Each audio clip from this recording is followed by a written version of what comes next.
कि हमारी आबादी ऑलरेडी 150 करोड़ से ज्यादा है, तो खुद को यहाँ पे तो इनको रोजगार देने में, सुविधाएं देने में, स्वच्छ पानी, ठीक है, हेल्थ, सैनिटी, ठीक है, एक अच्छा इन्वायरमेंट वो प्रोवाइड करने में हमारी खुद ही सरकार की हालत खराब हो रखी है, तो उनको कहां से दिया जाए। ठीक है।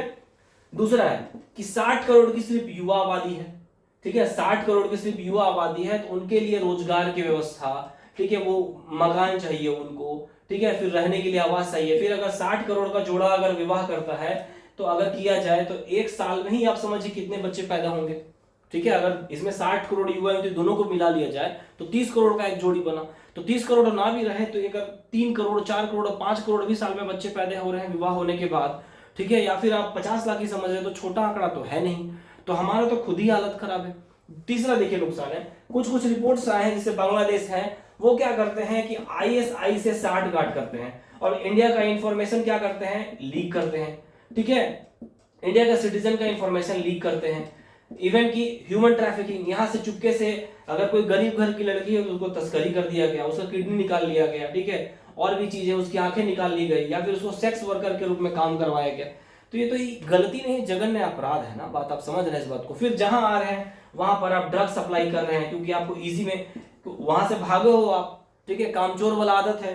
तो जब आप कामचोर वाला आदत, ड्रग्स महंगा बिकता है, तो एक ड्रग्स का पुड़िया आप सप्लाई करोगे तो एक दिन में आपके 5,000 10,000 रुपए बन जाते हैं सिर्फ सप्लायर को। कॉस्ट तो उसको लाख रुपए 2 लाख रुपए आती होगी, मुझे आंकड़ा नहीं है इसका पता। तो ये हो गया। तो ये अब चीजें हैं। अब कई बार अभी देखिए जैसे कि बांग्लादेश है, तो चाइना का कॉन्सेप्ट आप देख लीजिए, बांग्लादेश का कॉन्सेप्ट देख लीजिए, पाकिस्तान, ये तीनों क्या कर रहे हैं, तीनों तरफ से हमारा सटा हुआ बाउंड्री, इधर से क्या करता है बांग्लादेश, इधर से पाकिस्तान, इधर से चाइना इन्फिल्ट्रेशन करेगा। तो क्या होगा, इनको वेपन देके हमारे खिलाफ इस्तेमाल किया जा सकता है।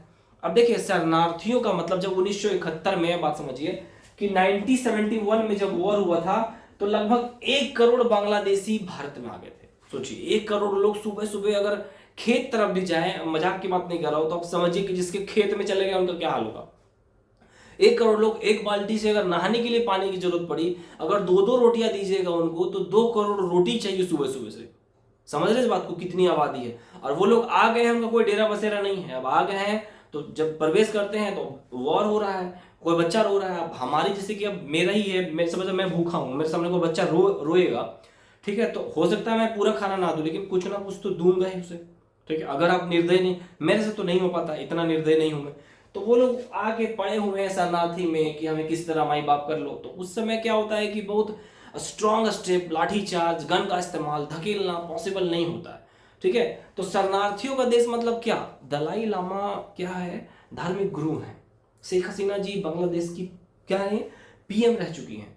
तो एजुकेटेड पर्सन, कोई प्रोफेसर है, ठीक है, कोई संत है, कोई बांग्लादेश में हिंदू है, चाहे पाकिस्तान में हिंदू, उसको सताया जा रहा है। अब शरणार्थी मतलब कि कूड़ा करकट की तरह, मैं फिर कह रहा हूं, कूड़ा करकट की तरह 1-1 करोड़ लोग आ जाओगे और बाहर जो अमेरिका है, चाहे ह्यूमन राइट्स लोग चिल्लाने लगते हैं, तो भैया ले जाओ ना, 1 करोड़ लोग यहां से ले जाओ, आप दयावान हो।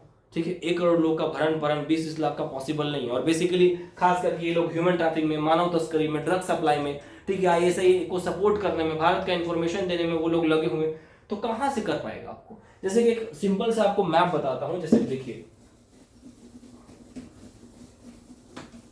जैसे कि एक रफली है, मान लीजिए मैं ऐसे एक इंडिया का ऐसे मैप बना, ठीक है, यहाँ पे एक, तो इस जगह मान लीजिए बांग्लादेश है, ठीक है, इधर पाकिस्तान है, ठीक है, यहाँ पर चाइना है, मालदीव, श्रीलंका में तो इतना पावर नहीं है कि इन्फिल्ट्रेशन करवाएंगे, ये अगर करवाएंगे तो भुगतेंगे अच्छे से। ठीक है, तो यहां से कोई एंट्री ले रहा है, यहां से एंट्री ले रहा है, यहां से एंट्री ले रहा है। तो भारत के युवा क्या है, अभी पता है आपको, रिपोर्ट आया है कि पंजाब के ज्यादातर युवा हैं, पंजाब में खेती, जब ग्रीन रेवोल्यूशन हुआ तो अच्छा खासा पैसा वहां खर्च किया गया।